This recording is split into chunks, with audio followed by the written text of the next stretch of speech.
चलिए अभी नाइट्रोबेंजीन की जो बची हुई रिएक्शंस हैं ये हमको देखना है ना। ये एरोमेटिक कंपाउंड्स का ऑलमोस्ट लास्ट वाला सेक्शन ही चल रहा है अपना, है ना। तो इसमें नाइट्रोबेंजीन का एक हमने कौन सा देख लिया था, कैटेलाइटिक रिडक्शन देख लिया था, या रिडक्शन किस में देख लिया था हमने, that is in that acidic medium. तो दोनों में ही कौन सी चीज़ का फॉर्मेशन हो रहा था, दैट वाज ऑफ एनिलीन। ठीक है। दूसरा हमने कौन सा देख लिया था, दैट वाज जेनिन रिडक्शन। ठीक है। जेनिन रिडक्शन में कौन सी वाली चीज़ देखी थी हमने, तो हमने बोला था कि जेनिन रिडक्शन जब हम करवाते हैं, है ना, तो जेनिन रिडक्शन में क्या बनता है, तो मुझसे जेनिन रिडक्शन में दो NO2 एक दूसरे की मेटा पोजीशन पर होते हैं, तो क्या हो जाता है, एक NO2 NH2 में रिड्यूस हो जाता है। तो रिड्यूसिंग एजेंट हमने लिया था अमोनियम सल्फाइड या सोडियम सल्फाइड। ठीक है। अब इसके बाद फिर अगला रिडक्शन है इसका नाइट्रोबेंजीन का न्यूट्रल मीडियम में, है ना।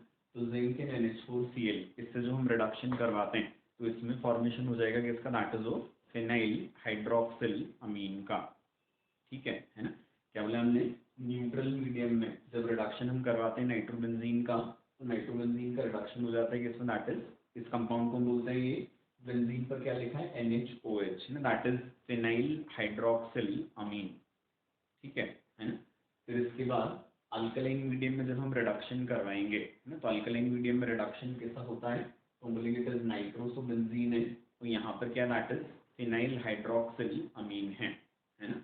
इधर ये नाइट्रोसोबेंजीन है और ये कौन सी चीज, दैट इज फिनाइल हाइड्रोक्सिल अमीन है। ठीक है। तो ये दोनों कंपाउंड्स बनते हैं इनिशियली, तो फिर इन दोनों की आपस में रिएक्शन होती है, तो लाइट का रिफ्लेक्शन आ रहा होगा, ये ऊपर वाले कंपाउंड बना है ना, PHNHOH। ठीक है। तो ये दोनों कंपाउंड्स आपस में रिएक्शन करते हैं, जिनसे या तो क्या बनेगा, ये एजोऑक्सीबेंजीन ना, एन डबल बॉन्ड है उस पर बेंजीन, दैट इज एजोबेंजीन, उस पर ऑक्सीजन लगा हुआ है, तो दैट इज एजोऑक्सीबेंजीन। ठीक है। ऑक्सीजन हट जाएगा तो ये क्या बन जाएगा, एजोबेंजीन, और पाई बॉन्ड हटकर दोनों नाइट्रोजन पर एक एक हाइड्रोजन आ जाएगा, तो ये क्या बन जाता है, हाइड्रोजोबेंजीन। ठीक है। तो अल्कलाइन मीडियम में ये दो बेंजीन वाले प्रोडक्ट्स बनते हैं। ठीक है।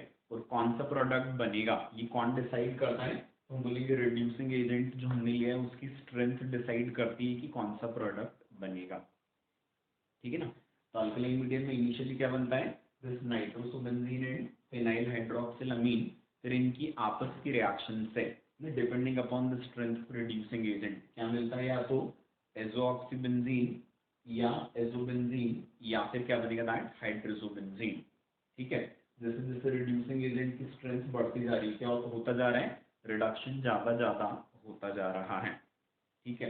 तो इधर फॉर्मेशन हुआ एजोऑक्सीबेंजीन का, फिर यहाँ बना एजोबेंजीन, और यहाँ क्या बना, दैट इज हाइड्रोजोबेंजीन। ठीक है।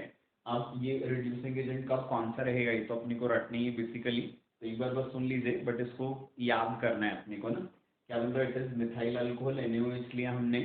ठीक है। मतलब इट इज मीथेनॉलिक NaOH, या फिर अल्कलाइन सोडियम आर्सेनाइट लिया हमने। ठीक है। या फिर अल्कलाइन सॉल्यूशन ऑफ ग्लूकोज, तो इन तीनों के साथ क्या बन जाता है, दैट एजोऑक्सीबेंजीन। समझ आ गई बात ये, है ना। क्या बोला हमने, इट इज मीथेनॉलिक NaOH, या फिर सोडियम आर्सेनाइट अल्कलाइन मीडियम में, या फिर अल्कलाइन ग्लूकोज। ठीक है। तो इनमें से कुछ भी लेंगे हम तो फॉर्मेशन होता है इसका, दैट इज एजोऑक्सीबेंजीन का। आ गई बात समझ में। ठीक है। इसके बाद फिर हम कौन सी चीज बोलते हैं, कि यदि हमने जिंक इन मीथेनॉल, मतलब मीथेनॉलिक NaOH में जिंक भी डाल दिया तो रिड्यूसिंग स्ट्रेंथ बढ़ जाएगी, या फिर LiAlH4, या फिर अल्कलाइन सोडियम स्टेनाइट। ठीक है ना। क्या बोला, इट इज मीथेनॉलिक NaOH में जिंक डाल दिया, या फिर LiAlH4, या फिर अल्कलाइन सोडियम स्टेनाइट। ठीक है। तो इन सब से जब हमने रिएक्शन करवाई तो फॉर्मेशन हो जाएगा किसका, दैट इज एजोबेंजीन। ठीक है। इसमें फॉर्मेशन हो जाता है एजोबेंजीन का। ठीक है। और यदि हम किसको लेते हैं, जिंक इन एक्वस NaOH। ठीक है। तो ये इन सब में सबसे स्ट्रॉन्ग रिड्यूसिंग एजेंट है, ये कहाँ तक रिडक्शन करवा देगा, दैट इज अप टू हाइड्रोजोबेंजीन। समझ आ गई बात ये, है ना। क्या बन जाएगा, दैट इज हाइड्रोजोबेंजीन बन जाता है ना। इलेक्ट्रोलाइटिक रिडक्शन यहाँ पर लिखे नहीं हमने, इलेक्ट्रोलाइटिक रिडक्शन यदि अपन एसिडिक मीडियम में करवाएंगे तो फिर से क्या बनता है, दैट इज एनिलीन। ठीक है। और अल्कलाइन मीडियम में करवाते हैं तो ये बन जाता है PHNHOH, जो फिर क्या हो जाता है, आइसोमराइज या रीअरेंज हो जाता है, जिससे बन जाता है पैरा अमीनो फिनॉल। ठीक है, तो इलेक्ट्रोलाइटिक रिडक्शन एसिडिक मीडियम में एनिलीन दिलवाएगा और अल्कलाइन मीडियम में क्या बनता है, फिनाइल हाइड्रोक्सिलामीन, जिससे बन जाएगा रीअरेंजमेंट से या आइसोमराइजेशन से पैरा अमीनो फिनॉल। ठीक है ना। अब इसके बाद फिर एक और रिएक्शन, इसका भी मैकेनिज्म भी देखेंगे हम, ये भी याद रखने वाली है।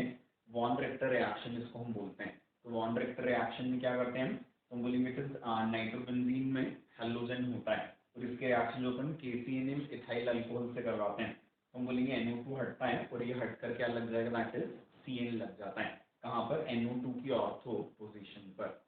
ठीक है ना। वॉन रिक्टर रिएक्शन में क्या बोला हमने कि नाइट्रोबेंजीन कंटेनिंग हेलोजन, इसका रिएक्शन हम करवाते हैं किसके साथ, KCN in ethyl alcohol as the solvent. ठीक है, तो NO2 की ऑर्थो पोजीशन पर क्या आ जाता है, दैट इज साइनाइड ग्रुप आ जाता है ना। रिएक्शन न्यूक्लियोफिलिक सब्स्टिट्यूशन है बट ये बेंजाइन मैकेनिज्म से नहीं होती है। ठीक है, तो कौन सी चीज है, हेलोजन कंटेनिंग नाइट्रोबेंजीन, इस पर अपन ने KCN इन इथाइल अल्कोहल डाला, तो हम कौन सी चीज बोलते हैं, तो हम बोलेंगे NO2 हटकर उसकी ऑर्थो पोजीशन पर क्या आ जाता है, दैट इज CN आ जाता है। आगे समझ में नहीं। दूसरा एग्जांपल यहाँ पे Br और NO2 किस पर, that is at meta position, तो अब CN यहाँ भी आ सकता था, यहाँ भी, तो CN आएगा कहाँ, तो हम बोलेंगे ब्रोमीन के ज्यादा पास में आ जाता है ना। यहाँ तो CN हम यहाँ लगाते हैं, यहाँ लगाते बात एक ही थी, लेकिन जब Br और NO2 कहाँ है, तो हमने बोला they are at meta to each other, तो Br के ऑर्थो पर भी आ सकता था, पैरा पर भी, तो तब CN को हम कहाँ पर लाए, दैट इज Br की ऑर्थो पोजीशन पर लाए हैं। ठीक है, तो क्या होता है, हम बोलेंगे NO2 हटकर उसकी ऑर्थो पोजीशन पर CN आता है, this is von Richter reaction. याद ही रखना है इसको, डायरेक्टली अपने बिना मैकेनिज्म बिना लॉजिक के पढ़ा है इसको, समझ आ गई बात ये है ना। इसके बाद फिर कौन सी चीज है, बेंजीन डायजोनियम क्लोराइड, इसमें एक और सेक्शन है, वो मतलब मेडिकल के काम का नहीं, IIT वाला है, तो मैं बाद में बताऊंगा ना अलग से। बेंजीन डायजोनियम क्लोराइड जो है, ठीक है, इसमें मैक्सिमम रिएक्शंस तो अपने पढ़े हुए हैं, अभी सारे रिएक्शंस एक साथ इकट्ठे लिखे हुए हैं, तो एक बार मैं बोल के बता दे रहा हूँ, लॉजिक सारी जगह वो सेम ही है, इट इज ArSN होता है, CuCl HCl या CuBr HBr, तो क्या बन जाता है, क्लोरो या ब्रोमोबेंजीन, फिर KCN विद CuCN और इट इज K3CuCN4, तो क्या हो जाएगा, N2Cl हटकर CN लग जाता है। ये रिएक्शन तीनों जो होती है, क्लोरोबेंजीन, ब्रोमोबेंजीन या साइनोबेंजीन, इनकी फॉर्मेशन की, ये तीनों रिएक्शंस क्या कहलाती हैं, सेंड मेयर रिएक्शन। ठीक है, फिर इसके बाद KI डाल देंगे तो इट इज आयोडोबेंजीन, फिर HBF4 HPF6 या HASF6 विद हीटिंग, तो बन जाता है फ्लोरोबेंजीन। रिएक्शन क्या है, दिस इज बाल-शीमन रिएक्शन, ये भी पढ़ा हुआ है अपना। इसके बाद H3PO2 वाटर या सिर्फ इथाइल अल्कोहल, क्वेश्चन के लिए बहुत काम की रिएक्शन, क्या हो जाएगा, N2Cl हटकर H लग जाता है, दैट इज रिडक्शन। फिर वाटर के साथ हीटिंग करेंगे तो फिनॉल बन जाएगा, ये भी पढ़ा हुआ है। HbF4 NaNO2 कॉपर पाउडर है ना, हीटिंग क्या बन जाएगा, नाइट्रोबेंजीन, ये भी पढ़ा हुआ है। फिर कॉपर पाउडर के साथ हीटिंग बेंजीन डायजोनियम क्लोराइड की करवाएंगे तो क्लोरोबेंजीन, बेंजीन डायजोनियम ब्रोमाइड की करवाते हैं तो ब्रोमोबेंजीन। ये रिएक्शन क्या कहलाती है, गटरमैन, पढ़ी हुई है। फिर इसके बाद ये रिएक्शन नहीं पढ़े ना हमने, CuSCN से रिएक्शन करवाएंगे तो N2Cl हटकर क्या लग जाएगा, SCN, इट इज थायोसाइनेट। और ये कौन सी चीज है, KnCO से रिएक्शन करवाएंगे कॉपर के साथ, तो क्या हो जाएगा, NCO लग जाता है यहाँ पर N2Cl हटकर ना, दैट इज आइसोसाइनेट है ना। अब कौन सी चीज है यहाँ पे, तो हम बोलेंगे कपलिंग रिएक्शन, काफी डिटेल में पढ़ा हुआ इसलिए लिख भी नहीं रहा हूँ, it is N coupling, C coupling, phenol के केस में और NR2 के केस में क्या ही होता है, दैट इज C कपलिंग ही होती है, तो सारा डिटेल विद लॉजिक पढ़ा हुआ है।